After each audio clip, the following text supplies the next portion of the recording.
Hello everyone, today I'm working on this Life-Like F7.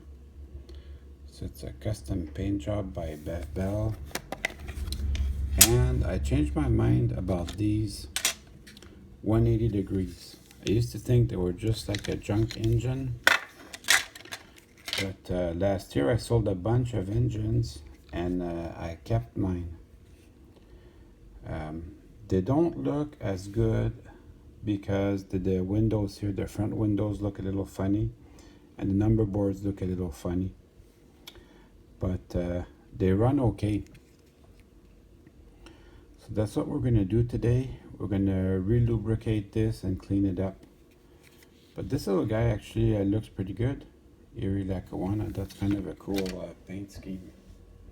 So let's go try it on the track. Let me just put some power to it. Actually runs good right out of the box. So I'm still gonna disassemble it for you, but it just happens to run good. So it happens to have a lot of lubrication already. So I'm not gonna do too much to it. To remove the shell, you have to pull under these two tabs. And you have to be careful that when you pull, you don't break the front coupler. The front coupler's in a little hole under the cab, and use gravity as your friend like this. And then be careful for the front pilot there. It'll release it, but be careful not to break that. So that's my shell. My shell is gonna go under the tap for cleaning with my toothbrush. So I'm gonna let the shell dry and I'm gonna have a look at my drive system. So these are like in the 1950s. It's not a split frame. They use wires to get the power to the motor. And this front weight here, one of the reasons I like these is because they're so heavy. Goes around the headlight. Now there's a little door here over each worm gear that allows you to get in, and you can lubricate them this way. This one's good already, I'm not even touching it, but I'll give you I'll put more attention to my truck so I can clean my wheels. So to remove the truck, you have to push this pin out. It should be very easy to push out. So you keep pushing till the little axle comes out. This is an axle for a little gear. Now these are welded in, so you cannot remove the truck from the engine unless you want to do some welding, which I don't really feel like doing. That's something to inspect. You know, if you get one of these and it doesn't work very well, that could be a reason. There's little welds here. Sometimes they get loose and then they don't conduct electricity anymore. To get to the wheel, I have to remove my side frames. So I just have to wiggle them. There's a nice hair here. That's gotta go. That's not acceptable at all. So we're gonna still do a little bit of cleaning, even though it's a good runner.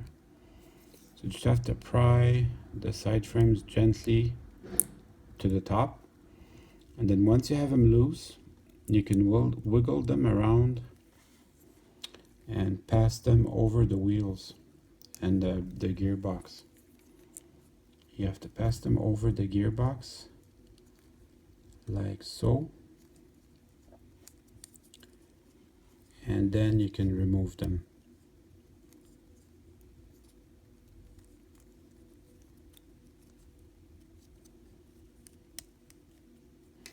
There. Now you can have access to your wheels now. All you gotta do is pry them out. There's an easier way to do this. You can get there's a system by Minitrix that has a brush that conducts electricity, a brass brush, and then you can just run your engine over that. I just happen to like taking my engines apart. I find I do a good job with that. Get just a little bit more prying power here. So go easy, but you just pry them out, and then you can clean them one at a time, just like so.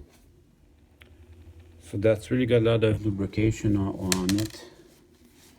So I'm going to be cleaning it with my rag and my nails. I'll be working on this until I'm happy with it. And once I'm happy, it feels nice and clean, then I can go ahead and put it back. Also be mindful, this little contact strip here, that can get dirty from time to time. So if you need to, now's the time to clean it while you have access to it. Also, there's a little bit of lint here. Let's all remove the lint from there. So after, I'm going to clean all the other four wheels off camera, and I'm going to put this with my toothbrush and some dish soap to clean the side frames. Now that my wheels are clean, I can bring everything back together. So you could re-gauge the wheels carefully here, but I'm just going to bring this together like this.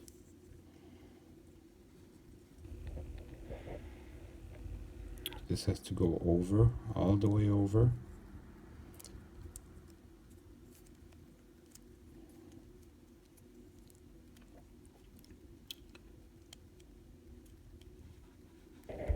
And then once it's over, you can put it in its place.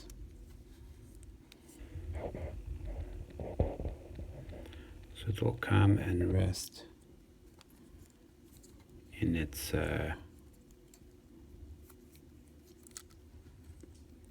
perfect little notch. It's got a little notch on the gearbox. And that's good. So now we have to put back this gear. This little gear has to go back. And the axle. So I'm going to give you a little tip on this. The little gear, if you spin the wheels, it will move just a little bit. So if you spin the wheels, the little gear will move just a little bit. And that would allow you to put it in the proper place inside the gearbox. So let's see if I can show you somehow. I'm going to put something white on my background. Let's see, somehow I can show you everything lining up properly. Yes, you can see the gears lining up, and that will allow me to put the axle back.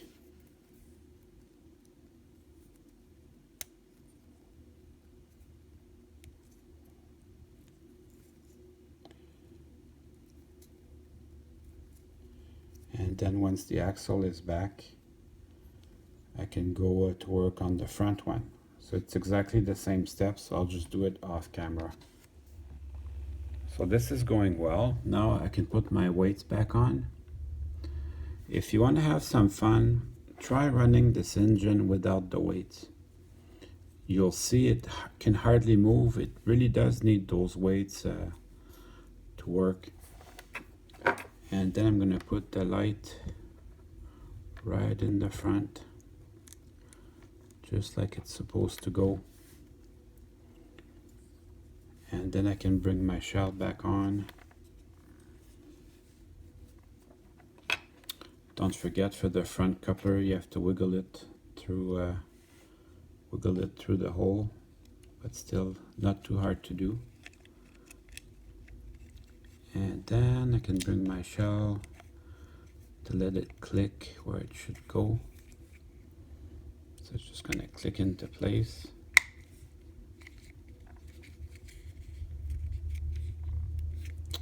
That feels pretty good. And now it's time to run some trains.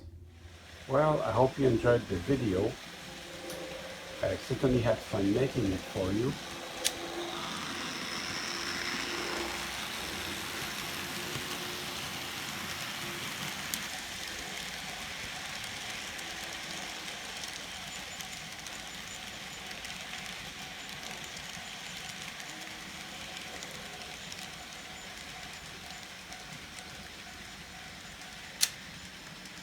See you soon.